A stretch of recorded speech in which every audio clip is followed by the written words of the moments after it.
présentation. Les piliers de la PNL. Chers collègues, la PNL a 3 piliers. Le premier, c'est le changement. On ne fait pas PNL pour rien. On fait PNL parce qu'on veut changer. Si tu ne veux pas changer, la PNL n'est pas faite pour toi, maman. Ce n'est pas fait pour toi, papa, le père ci ou la mère ci. Ce n'est pas fait pour vous si vous ne voulez pas changer.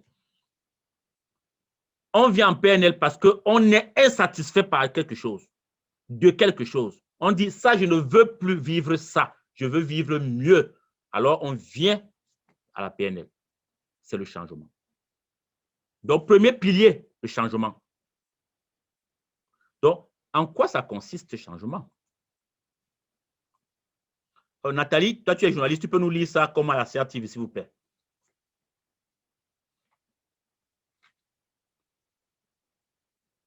Nathalie, le pilier numéro 1 de la PNL, tu peux nous lire ça, s'il vous plaît? Le pilier numéro 1 de la PNL, le changement. En PNL, le changement se comprend comme étant l'espace qui sépare le moment présent, état présent, de ce que nous voulons obtenir, état désiré.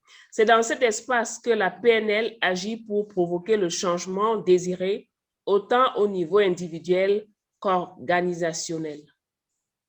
Merci beaucoup. Voilà, je vais montrer ça au tableau. Hein. Ça, c'est très important. Lorsque vous voulez travailler sur vous ou bien vous voulez accompagner quelqu'un,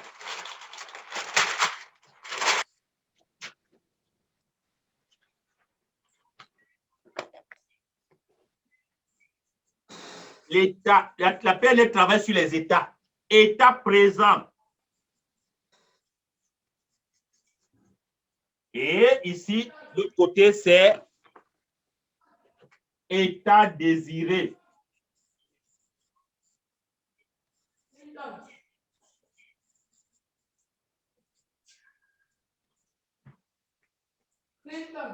Donc, on vient en PNL parce qu'on veut passer de l'état présent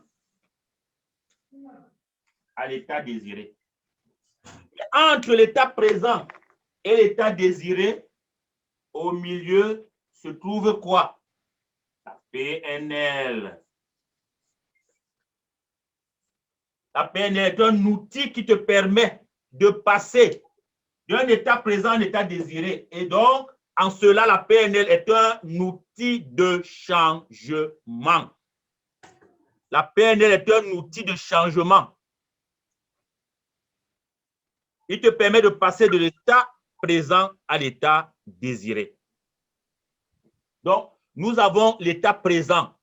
L'état présent, ça peut être n'importe quoi que tu vis maintenant et qui est pour toi quelque chose d'insatisfaisant. Est-ce que vous pouvez me donner juste de manière ramassée comme ça, ce qui pourrait représenter l'état présent pour toi? Ça peut être quoi? Tu peux ouvrir le micro, juste tu dis un mot. Ça peut être quoi l'état présent?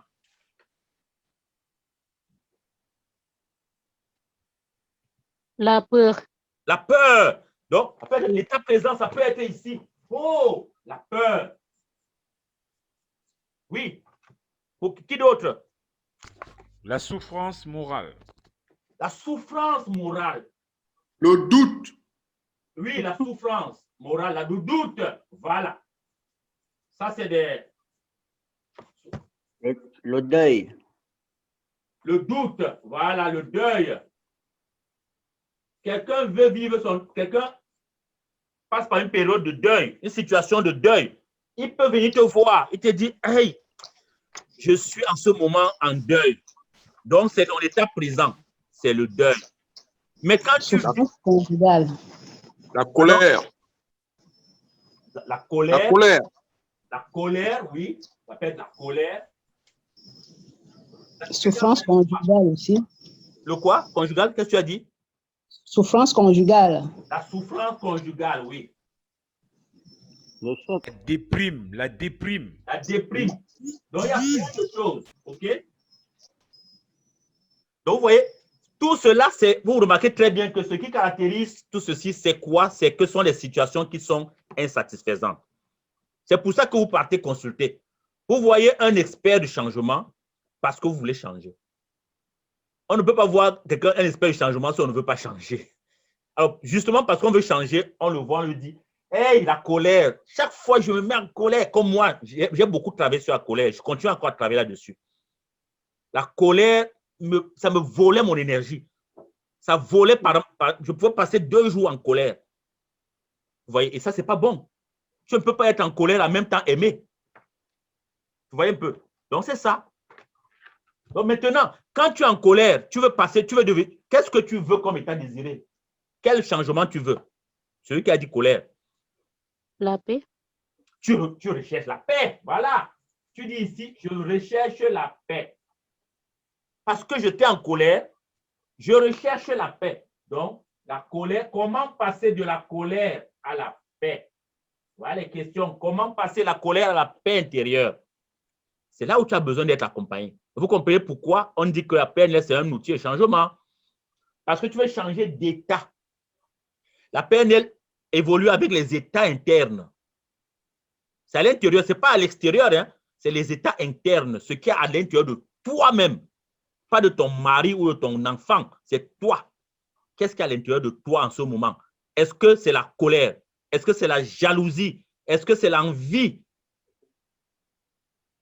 Est-ce que c'est la souffrance morale, conjugale, le doute? Voilà, ça c'est très important. C'est une introduction, hein. On ne va malheureusement pas rentrer en profondeur, il n'y a plus beaucoup de temps. Mais je vais quand même qu'on avance. Alors, je vous ai dit l'autre jour qu'il y a un grand auteur, un grand PNListe devant l'Éternel, qu'on appelle Robert Dills. C'est mon maître en PNL. C'est l'intellectuel de la PNL. Il a créé une université consacrée à la PNL aux États-Unis. Toute une université. Pour vous dire à quel point ce monsieur est waouh. Et l'essentiel des techniques qu'on enseigne en PNL partout dans le monde ont été inventées par lui. J'aimerais un jour, moi aussi, être capable d'inventer des techniques qu'on va enseigner dans les écoles de PNL. Peut-être avec vous. Peut-être que c'est vous qui le ferez.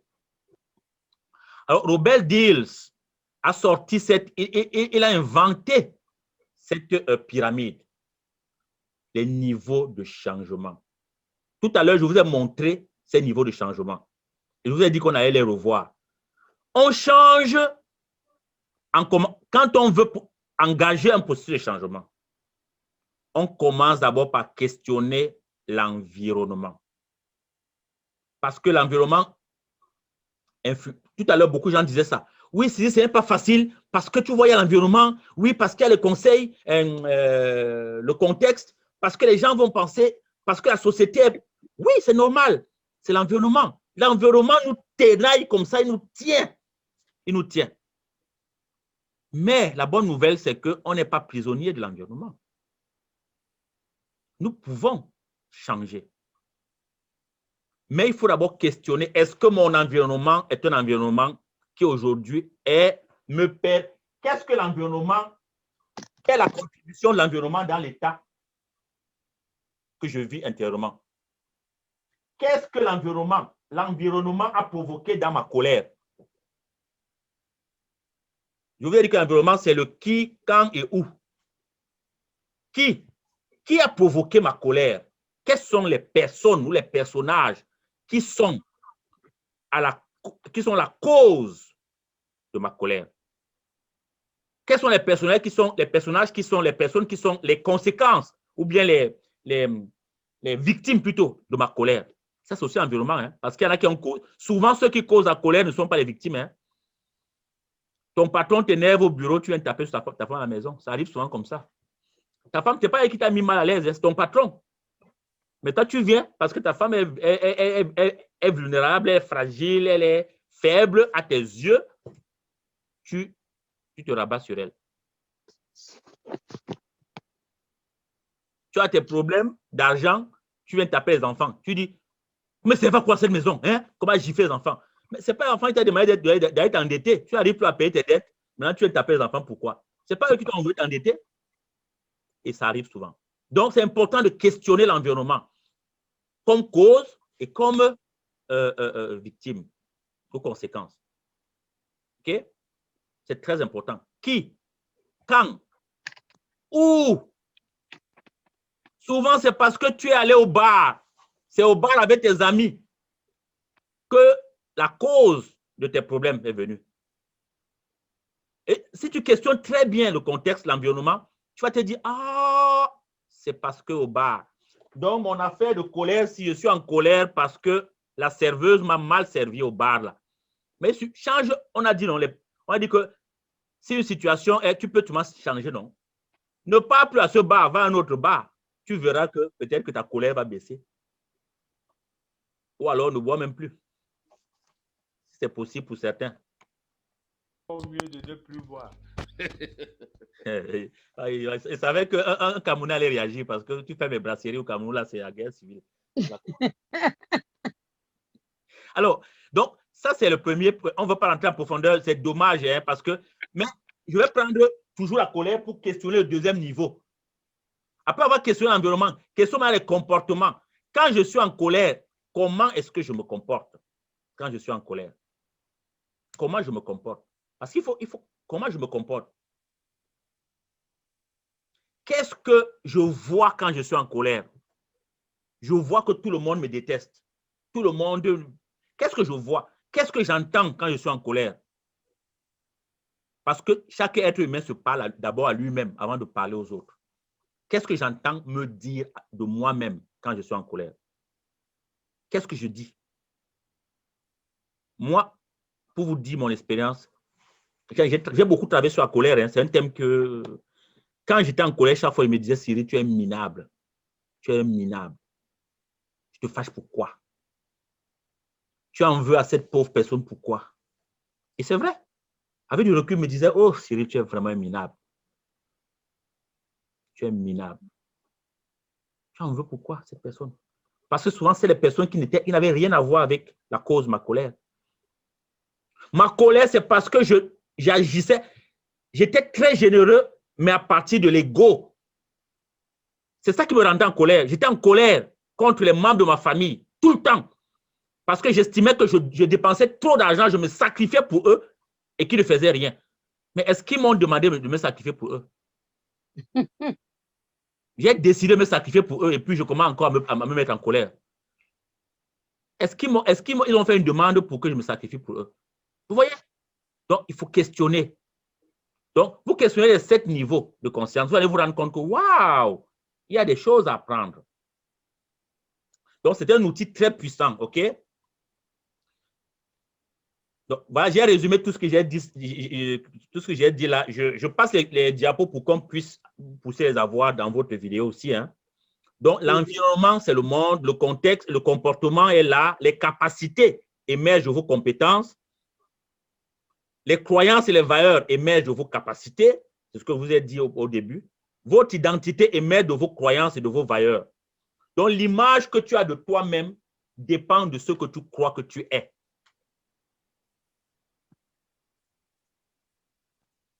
Moi, je crois que je suis un grand type. Je suis un grand type. Je n'attends pas que quelqu'un d'autre me dise que tu es un grand type. Je suis un grand type. C'est une croyance personnelle qui est tellement ancrée en moi que non, sois qui tu es, tu n'enlèves pas ça en moi. Et chaque fois que les gens ont essayé de saboter cette croyance que j'ai en moi, j'ai démissionné au Canada 3 fois d'entreprise. Moi, je dis souvent que c'est moi qui congédie mes boss.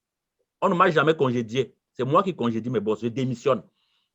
Parce que quand je me rends compte que quelqu'un veut me traiter comme si je ne valais rien, je dis waouh, là, il a touché ce qui est pour moi tellement fort. Je ne peux pas tenir, je démissionne. Je l'ai fait à Montréal. Je l'ai fait ici, en Ontario, 2 fois déjà. La dernière fois, il n'y a pas un an. C'était un grand poste au niveau provincial. J'ai démissionné.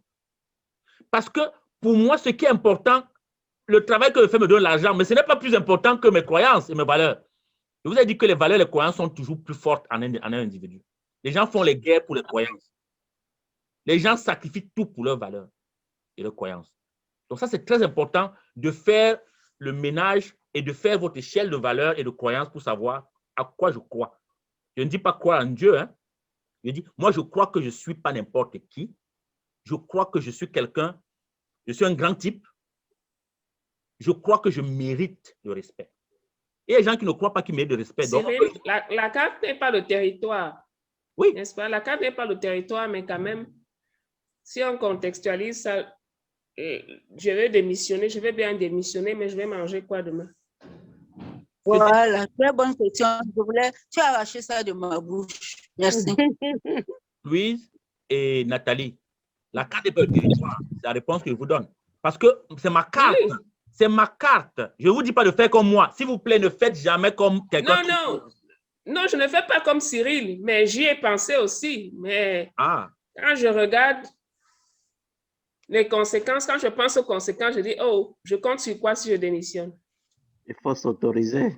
Il faut s'autoriser. Si tu veux être... Oui, il faut s'autoriser, mais jusqu'à un certain point. Nathalie, tu te limites, tu ne t'autorises pas. Quand tu commences à dire jusqu'à un certain point, ça veut dire que tu ne t'es pas autorisé. Il prend sa décision en fonction de son contexte. Oui, Cyril, je suis La d'accord. possibilité de. Je suis d'accord. C'est pour ça que je dis que s'autoriser, mais en regardant, en analysant quand même son environnement. Oui, absolument. Je pose directement la question à Cyril. Est-ce qu'il démissionne après avoir trouvé autre chose? Je vais répondre, Louise. Louise, Cyril qui te parle, c'est que c'est un aventurier. J'ai fait vœu de pauvreté dans ma vie. Donc, moi, je n'ai pas peur de la... Je suis né dans la pauvreté, je n'ai pas peur de la pauvreté. Ce qui fait que les gens ont peur de la pauvreté, ils ont peur d'avoir faim. Moi, j'ai tellement eu faim que avoir faim ne me fait pas peur. Est-ce que vous pensez que CFCI où je suis... Et ta famille. C'est ça le problème. Oui, je continue à te dire justement ce que je te dis là. Quand je te dis que je n'ai pas peur d'avoir faim, je n'ai pas peur, mais je n'ai pas peur de... Je ne suis pas en train de dire que je ne vais pas assumer mes responsabilités. Hein. Non, mais ce que je veux dire, c'est quoi? Quand tu démissionnes, moi je suis au Canada, quand je démissionne le lendemain, si je veux... Vous savez quoi? Il y a un postulat qui dit justement, quand tu as dans ta vie, et ça, le postulat le dit, plus tu as des options, des choix, mieux tu peux. Écoute, quand tu as, moi, je vous prends mon exemple. Peut-être là, on va dire que je parle à partir de l'ego, mais ce n'est pas l'ego. Quand tu es quelqu'un qui a un enseignant formé, qualifié, avec toutes les écoles qu'il y a ici, un enseignant ne chôme pas au Canada.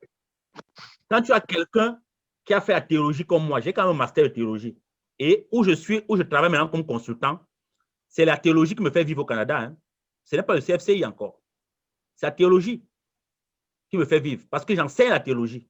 Ça me fait vivre.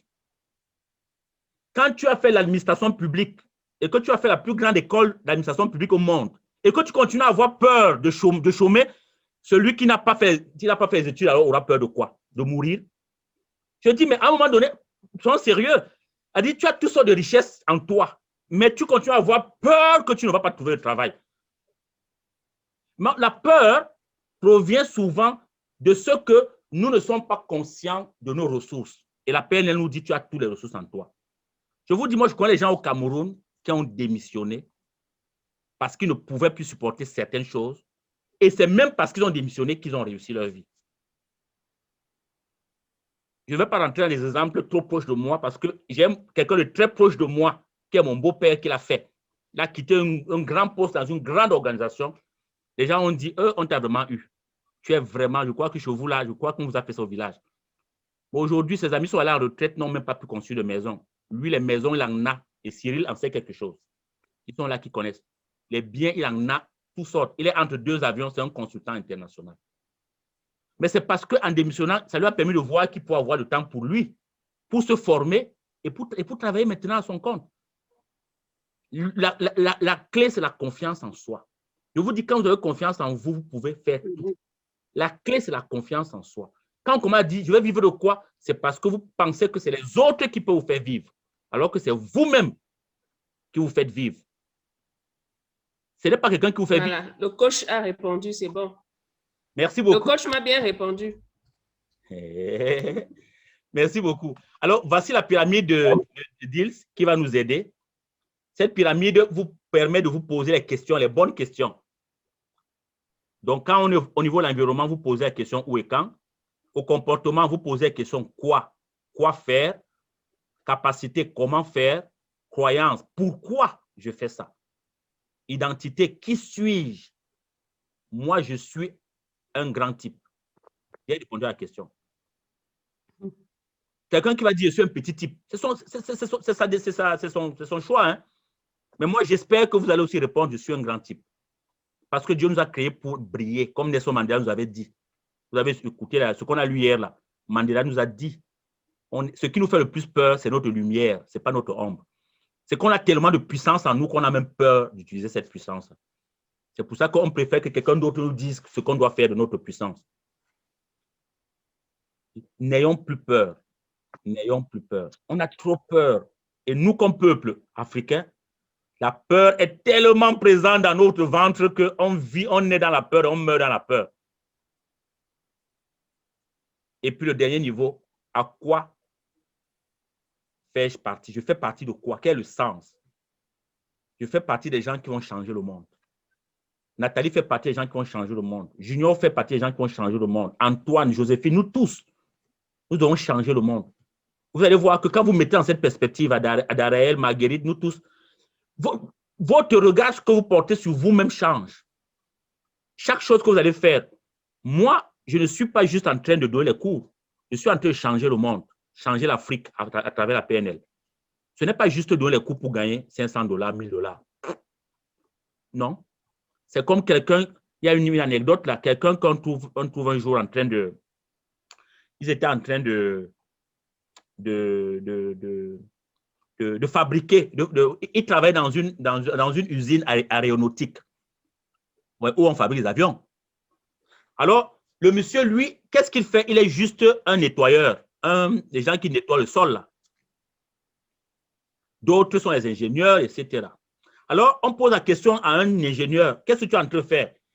Il dit, je suis en train de fabriquer, il donne une pièce là, je suis en train de fabriquer la pièce, une pièce de quelque chose. Pose là, je suis en train de faire une aile. L'autre dit, je suis en train de fabriquer les roues, les pneus.